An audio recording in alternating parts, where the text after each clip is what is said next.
Hey everybody, James Kernan here with Kernan Consulting. I'm so happy to be with you today. Today's presentation, I wanted to talk about the 10 best practices of a successful sales organization. All right, so let's go ahead and get started.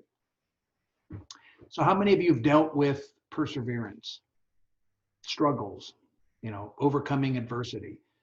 We all have.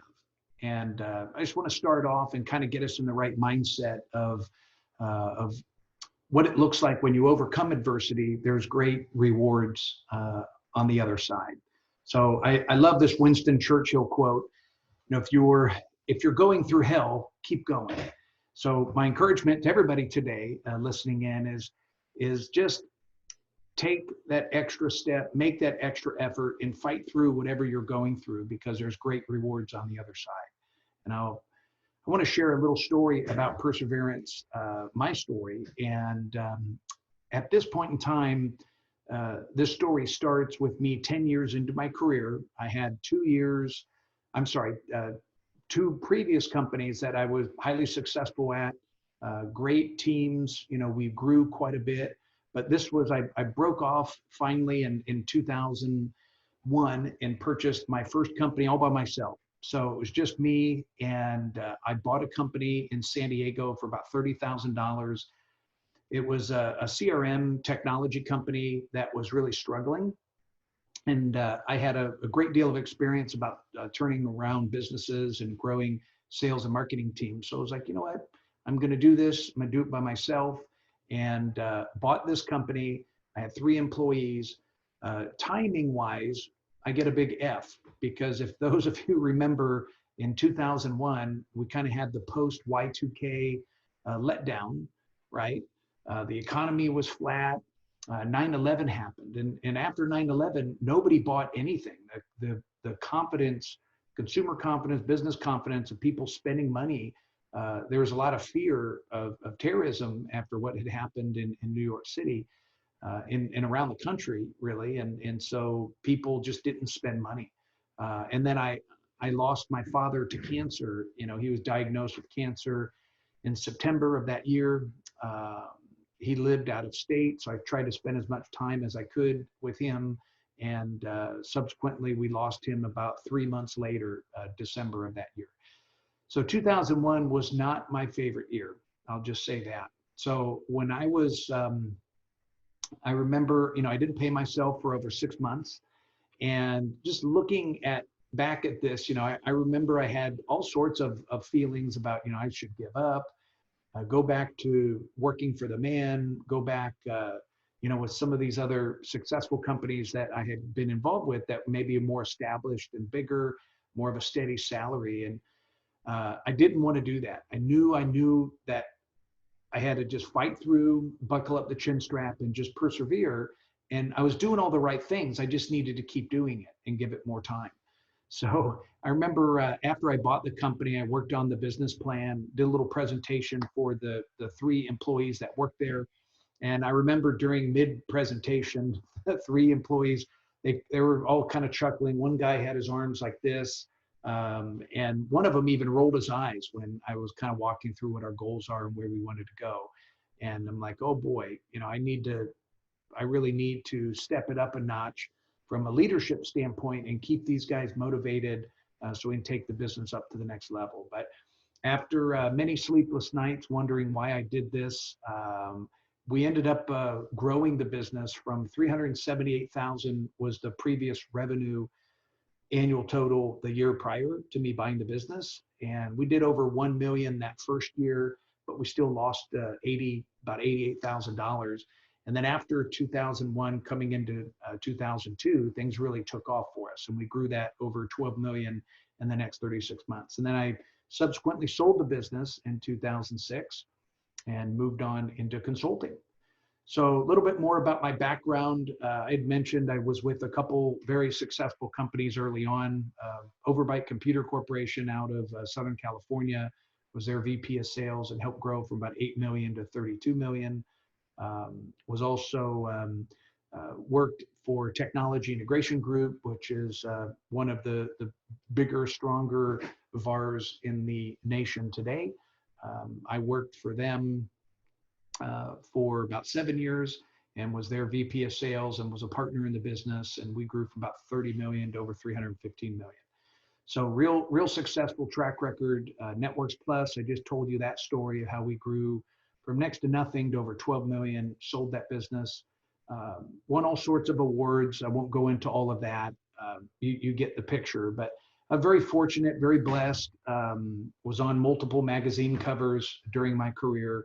But what I want to talk about really is who we've become today. So for the past 14 years, I've been working as a business coach and consultant and working with business owners just like you, okay?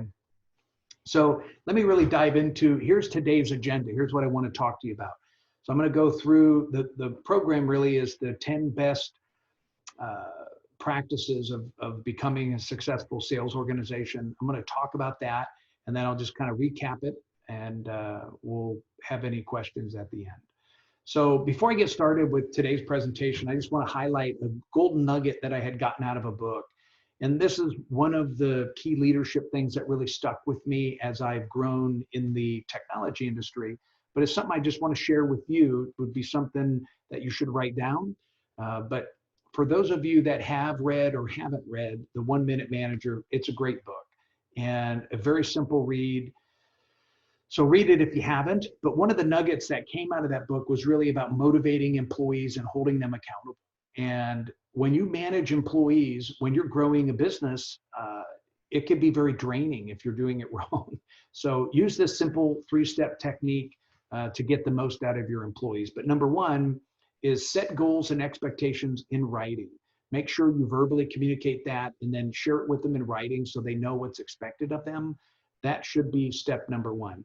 Number two is train your employees how to meet and exceed your goals and expectations. And it sounds simple, but in my 14 years of coaching MSPs and business owners, this is an area where most fail miserably. So we want to hold people accountable, but we can't because we haven't trained them how to meet and exceed our expectations. So take a look at yourself and in your own businesses and see if that's something that you need to work on. But that's step number two. And then number three, holding them accountable, that should be easy. If you did the first two properly, the third one really is just communication. And accountability has a negative connotation, which is unfortunate, but accountability is just communication. It's handing over a big commission check and praise in public and scold in private. If you got to counsel the employee or give them constructive criticisms, I normally would disagree about doing that in front of the team. You pull them one-on-one and have that conversation with them. But accountability is all about communication. You talk about the good stuff, you talk about the bad stuff, but you need to constantly communicate with your employees and let them know how they're doing, okay? So that's that. So let's go into the 10 steps. So the first step is you have to have a sales plan. Just like a business plan, right? You need to have a sales plan, and that's a little bit different. You need to make sure that you have your whole approach of the sales approach. What does the sales process look like? What's the strategy? What's our target market? What's the core products and services that we're going to sell? So that really needs to be identified and documented and shared with the team. And also take a look at your strategic partners. Many of you might partner with Hewlett-Packard or Lenovo. There's so many great partners out there, but you want your sales reps riding along in the same cars as these strategic partner sales reps, because typically you're all pounding on the same doors and you're much stronger together as a solution, as a team, as opposed to trying to do that individually. So I always liked having my teams match the accounts and take a look at who their target accounts were with some of these strategic vendor reps that are right there in your own community, and then identify maybe 2 or 3 accounts that you'll go after together and work together on that. So that's number one. Number two is goals and KPIs. What are the sales metrics that really need to be clearly defined as part of the plan? And this is what we're going to hold our team accountable for. And there's there's 2 different areas. One, there's activity, and I'm talking specifically for sales. There's activity goals and KPIs, like number of calls, number of meetings, number of quotes, things like that you want to measure. But there's also performance or financial results, which are, how much revenue per month and gross profit per month. Those are some logical things that I would want to keep track of as well. All right. So and leverage the tools and keep that visible in front of your team. I'm going to talk about that in a little bit more. But the goals and KPIs need to be clearly defined and made available for the team to see on a regular basis. Number three is, I used to call this, what do you want to be famous for? What's your unique selling proposition? And this is really the secret sauce in your marketing messaging. So sales and marketing go hand in hand. This is really from the marketing team, if you have one, where you, the business owner, need to work with your sales team and develop a unique selling proposition. I've got some great exercises that are available to help you develop that if need be. But I want to know how your business is different or better than the competition from the customer's perspective. And don't say things like, oh, we're really smart and we're really funny and we give great service and we're really prompt. I want you to be specific. Data is great, but our average response time is less than 30 seconds. We're the only MSP in our geography to offer a 90-day money-back guarantee. Things like that are music to the ears of our prospects and our customers, because everybody's out there singing the same tune. I've got great people, we're really responsive, and we're established and reputable. And then they fall short. So don't fall into that trap. Come up with a dynamic, unique selling proposition and make sure your entire team knows what that is. That's really important. So number four, the compensation plan. Compensation plans really drive the behavior of salespeople. I've managed salespeople my whole life, and I've been a salesperson my whole life. I know them like the front and back of my hand. So it's really important that you have a simple plan. Keep it consistent. You don't want to keep changing it every 6 months and think of how you can make more money and rip off the sales team. That's the fastest way to lose good salespeople. So let me encourage you, come up with an aggressive compensation plan that rewards them on the behavior that you want them to do, okay? And the simple ways that I like doing it is, if it's a project or product sales, give them a percentage of the gross profit. And then if it's a recurring revenue subscription, if it's a subscription type of sale, what's very common nowadays is maybe give them 100% of the first month's revenue that you collect as a one-time payout, and then let them go on and find more, okay? So those are some examples, but you've got to have a good compensation plan that's simple and easy for them to follow along, okay? Number five, the over-reliance on the sales team to generate their own leads. When I started in sales, it's a true story, they handed me the yellow pages and said, hey, there you go at it. Here's your desk and phone. And, those days are long gone. You need to have marketing communications coming out from your corporate marketing team. If you don't have one, you can outsource some real simple things like newsletters, email campaigning. Your strategic partners have a whole library of campaigns that you could run with your logo, your name, your fingerprint on that. Customize them to what you want to sell and service, but market to your customers and your prospects. And I call it corporate marketing because don't rely on the salespeople. That's a whole separate campaign in itself for them to develop their own net new leads, but also reward them with warm leads that you get from the corporate marketing that we're doing, events, trade shows, webinars, referrals, the email campaigning, leads that come in through the website or through online chat. There's all sorts of things that you could be doing there. So that's important as well. So number six is limited or ineffective sales skill training. So I kind of hinted at this a little bit when I talked about the 1 Minute Manager book. Where a lot of people fail is on the training and the skills development. And I use my belief, and what I would always tell my sales team is, hey, it's you may not love me today, but you're going to love me at the end of the day, because I'm going to push you and I'm going to make you better.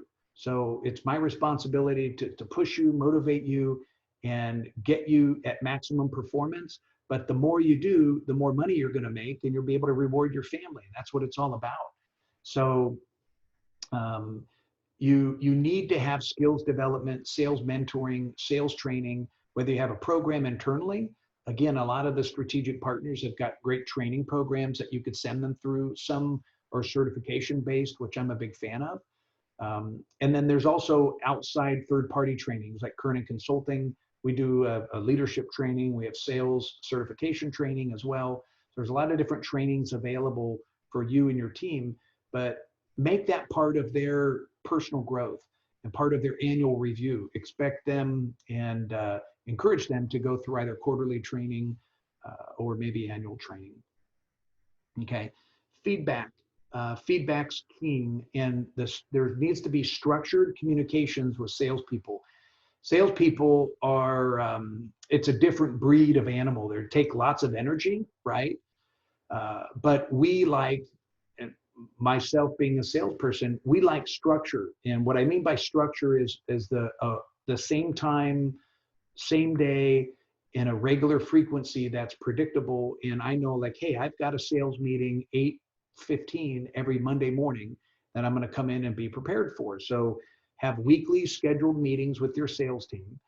And then I like having, instead of annual reviews, I like having quarterly reviews, just like you should be doing with your clients at a minimum, having your quarterly business reviews. Have your QBRs also with your team, your sales team, and bring in the numbers, compare the goals to the actual performance. Okay. And if they're over goal, under goal, put it in black and white. It should be pretty simple for them to see if they're doing well or not. And then talk about other things, what they're doing, their attitude, their mindset. Are they team players? Are they doing outside training? Are they thinking outside the box? Give them feedback on how they're doing. That's really important to keep them motivated, keep them on the right track, and increase their performance. Okay, so have that regular structured meeting and put that on the calendars so you can expect it and be prepared, and they can as well. So the next one, number 8, it's really having the right tools. And the right tools are things like a good quoting software where you can quickly put together proposals.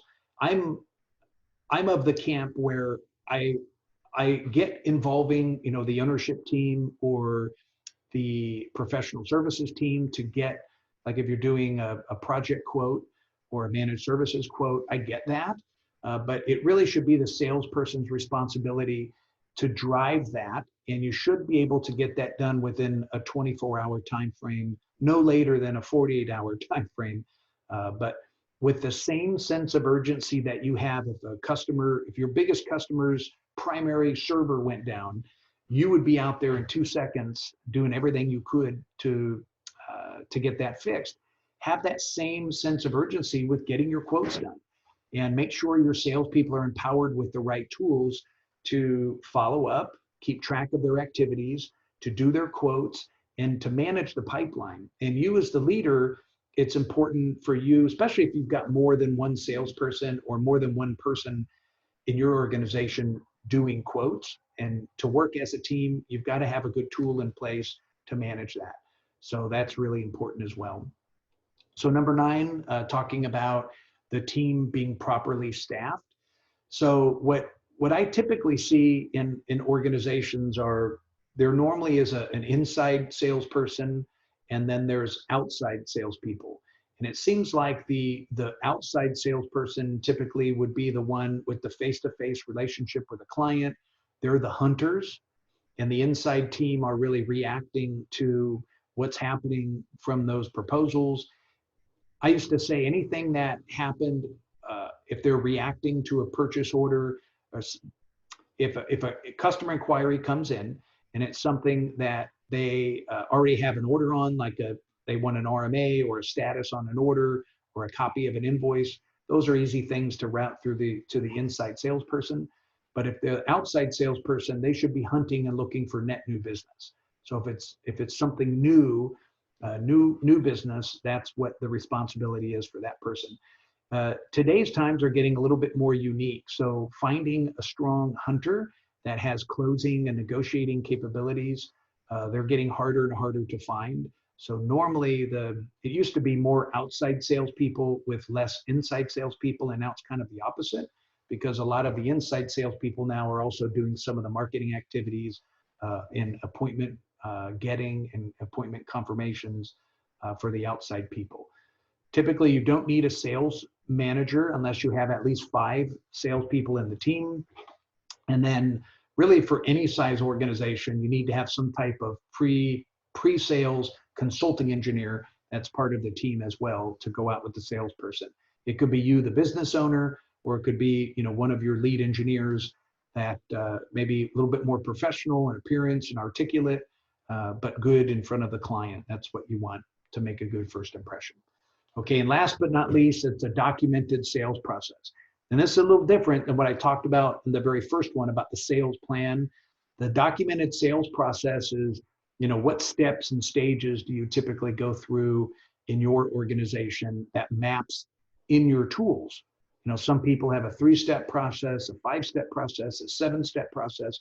Whatever it is, make sure that same process is tracked in your tools and that you have it documented, and that should be part of your sales plan that you communicate with everybody in the team, okay? So just to recap, we talked about the sales plan and strategy, goals and KPIs, the marketing unique selling proposition, talked about the importance of compensation plans to keep people motivated, the marketing leads and corporate marketing, sales training and mentoring, also feedback and the structured meeting frequency that is recommended for your sales team, what tools and pipeline management quoting tools are, that's important, the tools that you use, and then the sales team staff, what a normal team looks like, and then last but not least, the documented sales process. Okay, that should be part of your sales plan. So I've been through a lot of the documenting that, creating the sales plan, the sales strategy. If that's something that you need help with, by all means, reach out and let me know. Would love to help you. I've helped hundreds of business owners like you put together teams, not just the plan, but the plan, the teams, the comp plans, everything that you need. I've got a great deal of experience with that. So would love to help you. So any questions that you have, feel free to reach out to my office, 888-VAR Coach. I'm at extension 101, or you could email me at james@kernonconsulting.com, or just visit the website and there's a contact us page up there as well. So thanks everybody for joining in. Good luck, happy selling, and take care. We'll talk to you soon. Bye now.